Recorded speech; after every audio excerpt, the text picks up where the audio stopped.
নমস্কার বন্ধুরা, লিপিকার রান্নাঘরে তোমাদের সবাইকে আবারও অনেক অনেক স্বাগত। তো আজকের আমি একটা স্ন্যাক্স রেসিপি তোমাদের সাথে শেয়ার করব। এটা ফুলকপি আর আলু দিয়ে বানানো হয়েছে, আর রেসিপিটা কিন্তু অত্যন্ত চমৎকার আর সন্ধেবেলার জন্য একটা পারফেক্ট কিন্তু ইভিনিং স্ন্যাক্স রেসিপি। তো ছুটির দিনে বাড়িতে অবশ্যই এটা একবার ট্রাই করতে পারো। তো এই রেসিপিটা বানানোর জন্য দেখো, এখানে আমি ফুলকপি নিয়েছি। আমি একটা ফুলকপি, এরকম ফুলকপির যে পাপড়িগুলো একটা একটা করে ছুরি দিয়ে কেটে নিয়েছি, আর সেই ফুলকপির পাপড়িগুলো থেকে ফুলকপিটা এরমভাবে গ্রেড করে নিয়েছি। আর যে ডাঁটার এই অংশটা, এটা কিন্তু বাদ দিয়ে দিতে হবে। হ্যাঁ, তো ডাঁটার অংশটা দেখো আমি বাদ দিয়ে দিচ্ছি। তো পুরো ফুলকপিটা ওইভাবে গ্রেড করে নিয়েছি, একটা বড় ফুলকপি। আর এখানে আমি দুটো বড় সাইজের, মোটামুটি একটু বড় সাইজের আলু সেদ্ধ করে নিয়েছি। সেই আলুটাকেও আমি এরমভাবে গ্রেটারে গ্রেট করে নিচ্ছি।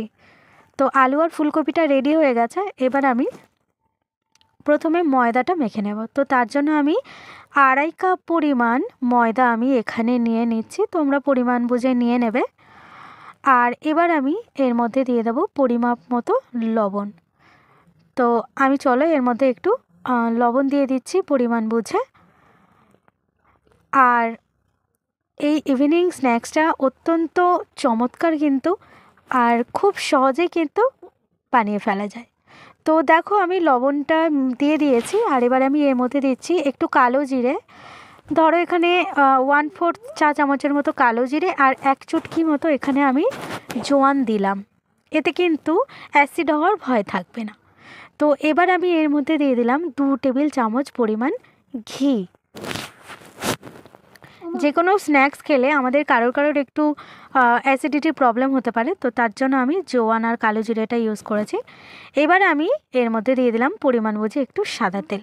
তো তোমরা চাইলে পুরোটা কিন্তু সাদা তেলেও ময়াম দিতে পারো। আমি একটু ঘি দিলাম যাতে টেস্টটা খুবই ভালো আসে। তো দেখো ওরকম একটু মুঠো মুঠো হয়ে যাবে, এরকমভাবে আমি ময়াম দিয়ে দিয়েছি। এবার অল্প অল্প করে জল দিচ্ছি, আর এরকম একটা ডো বানিয়ে নিয়েছি। মোটামুটি যেরকম আটার লুচি পরোটা খাওয়ার জন্য ডো হয়, সেরকম একটা ডো বানিয়ে নিয়েছি। তো এবার এটাকে একটু ঢাকা দিয়ে সাইডে রেখে দিচ্ছি। আর ততক্ষণ চলো আমি ওদিকে যে ফুলকপি আর আলুটা গ্রেট করে নিয়েছি সেই স্টাফিংটা রেডি করে নিই। তো তার জন্য পরিমাণ মতো একটু সাদা তেল দিয়েছি কড়াইতে, একটু 5 ফোড়ন আর একটু শুকনো লঙ্কা দিলাম।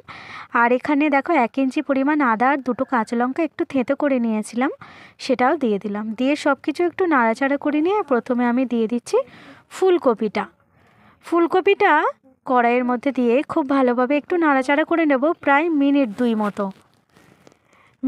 মতো ফুলকপিটা নাড়াচাড়া করে নিতে হবে। আর ফুলকপিটা মিনিট 2 নাড়াচাড়া করে নেওয়ার পর এর মধ্যে আমি দিয়ে দিচ্ছি যে আলুটাও গ্রেট করে নিয়েছিলাম, সেই আলুটা কিন্তু ফুলকপির মধ্যে দিয়ে দেব। তো চলো ফুলকপিটা ভালো করে নাড়াচাড়া করে নিয়েছি 2-3 মিনিট ধরে। এবার দিয়ে দিচ্ছি আলুটা। এবার আলু আর ফুলকপি কিন্তু খুব ভালো করে মিশিয়ে নিতে হবে। মানে দুটো যেহেতু আলাদা আলাদা জিনিস, তো দুটো ভালো করে গ্রেট করা হয়ে গেছিলো, তো সেটা ভালো করে মিশিয়ে নিতে হবে। তো সুন্দর করে ফুলকপি আর আলুটা এরমভাবে একটু মিশিয়ে নিয়েছি স্প্যাচুলা দিয়ে। আর এবার কি করব, আমি এর মধ্যে দিয়ে দেবো পরিমাণ মতো লবণ। তো এই মিশ্রণটায় যেন লবণটা, মানে যে কোনো রেসিপিতে কিন্তু লবণটা যদি ঠিকঠাক না আমরা দিতে পারি তাহলে কিন্তু ভালো লাগে না খেতে। তো তোমরা একটু ঠিকঠাকভাবে লবণটা দিয়ে দেবে। আরও 2-1 মিনিট নাড়াচাড়া করে নিয়েছি ফুলকপি আর আলু। তারপর এর মধ্যে আমি দিয়ে দিলাম একটু সামান্য 1 পিঞ্চ মতো হলুদ, আর 1/2 চা চামচের মতো গোলমরিচের গুঁড়ো। হলুদ আর গোলমরিচের গুঁড়োটা দিয়ে আবার একটু নাড়াচাড়া করে নিচ্ছি।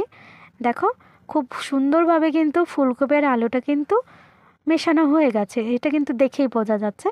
আর এবার আমি দেখো এরকম যখন একটু দলা পাকিয়ে যাচ্ছে, মানে এটা কিন্তু অলরেডি হয়ে গেছে।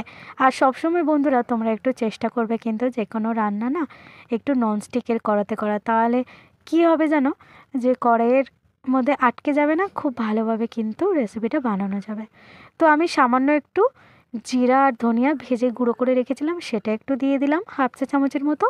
আর 1 মুঠো মতো কাসুরি মেথি হাত দিয়ে ভালো করে ক্র্যাশ করে দিয়ে দিলাম। এবার আমি সব কিছু আবারও মিশিয়ে নিচ্ছি, আর আঁচটাকে কিন্তু আমি অবশ্যই বন্ধ করে দিয়েছি। আর এইভাবে একটু মিশিয়ে নিচ্ছি। এবার এটাকে আমি ঠান্ডা করে নেব। তো চলো এই মিশ্রণটা রেডি হয়ে গেছে, এটাকে আমি ঠান্ডা হতে দেব। আর এদিকে দেখো যে ডোটা রেডি করেছিলাম, এটাও কত সুন্দর সেট হয়ে গেছে। তো এবার কি করব, এই ডোটা থেকে একটু বড় বড় করে কিছু লেচি কেটে নেব।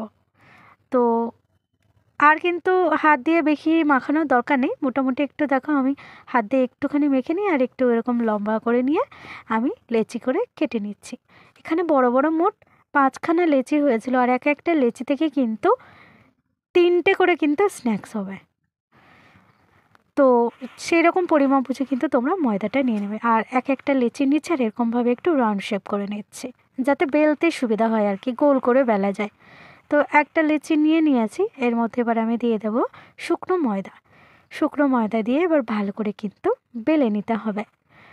তো এই যে বেলাটা খুব বেশি মোটা হবে না, হ্যাঁ, সেটা কিন্তু একটু তোমরা বুঝবে। তো একটু পাতলা মতো করেই বেললে কিন্তু স্ন্যাক্সটা খুবই চমৎকার হবে। চেষ্টা করবে একটু পাতলা করে বেলার। তো আমি কতটা দেখো কীরকম পাতলা করছি, আমি তখন হাতে ধরবো তখনও কিন্তু তোমরা বুঝতে পারবে যে আমি এই রুটিটা কতটা পাতলা করে বেলেছিলাম। তো দেখো এরকম সুন্দর করে পাতলা করে আমি বেলে নিয়েছি, আর যথেষ্ট গোল হয়েছে কিন্তু। তো ওপর সাইড থেকে আমি একটুখানি কেটে এটা বাদ দিয়ে দিচ্ছি। এটা আমি পরে আবার অন্য একটা লিচির সাথে অ্যাড করে দেব। তো এবার আমি ওপর থেকে একটু কেটে বাদ দিয়ে দিয়েছি, আর এই যে রুটিটা আছে এটাকে আমি 3 ভাগে ভাগ করে নিচ্ছি। মোট 3টে। আমি একটু স্ন্যাক্সগুলো একটু বড় বড় বানাবো। আর যে মিশ্রণটা রেডি করেছিলাম না, সেই মিশ্রণটা আমি কিন্তু এর মধ্যে লাগিয়ে দিচ্ছি হাত দিয়ে দিয়ে। আর ওপরের দিকটা একটু অবশ্যই ফাঁকা রাখবে, কারণ ওই জায়গাটা কিন্তু একটু জল লাগাতে হবে, নাহলে কিন্তু এই রুটিটা কিন্তু ভাজার সময় খুলে যাবে, মানে এই স্ন্যাক্সটা। তো এবার দেখো এরকমভাবে আমি সুন্দর করে এবার মিশ্রণটা রুটির ওপর হাত দিয়ে দিয়ে পাতলা পাতলা করে বিছিয়ে দিচ্ছি। এরকমভাবে কিন্তু 3টে রেডি করে নেব।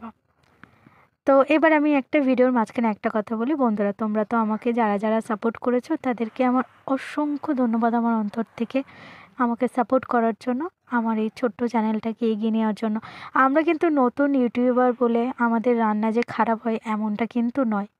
তো তোমরা প্লিজ আমার এই রেসিপিগুলো যদি তোমাদের ভালো লাগে বাড়িতে একটু ট্রাই করবে। তো দেখতে পেলে আমি ওপরের দিকটা একটু হালকা হালকা করে জল দিয়ে দেখো এরকমভাবে হাত দিয়ে এরমভাবে সেট করে নিচ্ছি আর একটু চেপে নিচ্ছি, যাতে দেখতে ভালো লাগে আর কি। তো এইভাবে দেখো আমি এগুলো রেডি করে নিয়েছি, বেশ কিছুটা রেডি করে নিয়েছি, বাদবাকিটা আবার পরে ভাজবো তোমাদের দেখানোর জন্য তাড়াতাড়ি করে নিচ্ছি। আর এখানে একটা বাটিতে অল্প 1 টেবিল চামচের মতো একটু কর্নফ্লাওয়ার নিলাম, আর এর মধ্যে আমি দিয়ে দেবো একটু জল। আর এই ব্যাটারটা কিন্তু একদম পাতলা একটা ব্যাটার হবে, মানে ঘন হবে না, কিন্তু একদম পাতলা একটা ব্যাটার হবে। এই ব্যাটারটাই এই জন্য আমি করলাম, যাতে এই স্ন্যাক্সের মধ্যে থেকে যে ফিলিংটা আমি রেডি করেছি সেটা যেন বেরিয়ে না যায়।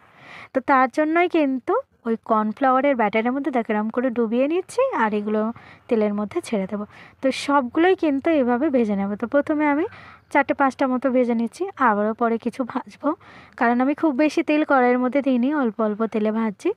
তো দেখো এক এক করে এরমভাবে আমি সুন্দর করে এগুলো ভেজে রেডি করে নিচ্ছি। আর তোমরা যারা আমার চ্যানেলে নতুন আছো তাদেরকে রিকোয়েস্ট রইল, আমার এই রেসিপি যদি তোমার ভালো লেগে থাকে তোমাদের, তাহলে অবশ্যই আমাকে একটু সাপোর্ট করো, আমার চ্যানেলটাকে সাবস্ক্রাইব করে দিও। আর যদি তোমরা নতুন কোনো ভিডিও দেখতে চাও আমার চ্যানেলে, যদি তোমাদের কোনো রিকোয়েস্টেড রেসিপি থাকে, তাহলে আমাকে অবশ্যই কমেন্টে গিয়ে একবার রিকোয়েস্ট করে দেখতে পারো। আমি অবশ্যই চেষ্টা করব সেই রান্নার রেসিপি তোমাদের কাছে নিয়ে আসার।